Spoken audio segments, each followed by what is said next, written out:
In the most recent episode of Star Wars Rebels, Ezra seeks advice from Yoda on how to go about fighting and destroying the Inquisitors and Darth Vader. Yoda does his best to show him that violence and fighting lead to darkness, stating that winning is not as important as how you win. Ezra remains stubborn, so Yoda urges the young Padawan to seek Malachor. So, what is Malachor, and what does Yoda want Ezra to find there? Malachor first appeared in the video game Knights of the Old Republic 2, The Sith Lords. It was a perfectly hospitable planet until the final battle of the Mandalorian Wars. In the battle, the Jedi General Revan set a trap for the Mandalorians and set off a superweapon known as the Mass Shadow Generator. The weapon used a planet's gravitational pull to crush everything in and around its atmosphere. The Mandalorians were defeated, but Malachor was ripped apart and reduced to a barren wasteland.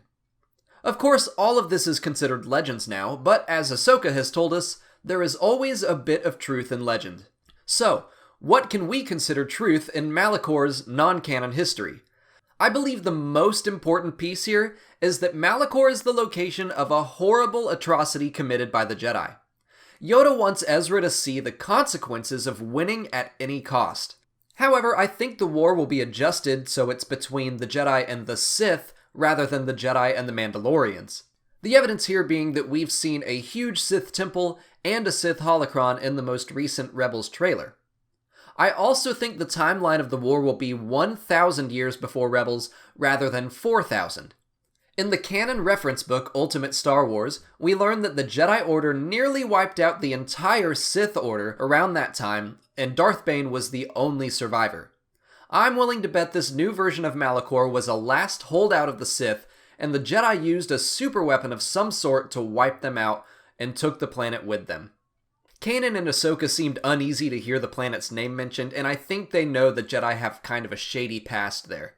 We'll have to wait and see what really happened on Malachor, but I think the show is in an excellent position to show that the Jedi aren't always the good guys. That's it for today. Please subscribe, like, and share to see new Star Wars videos every weekday.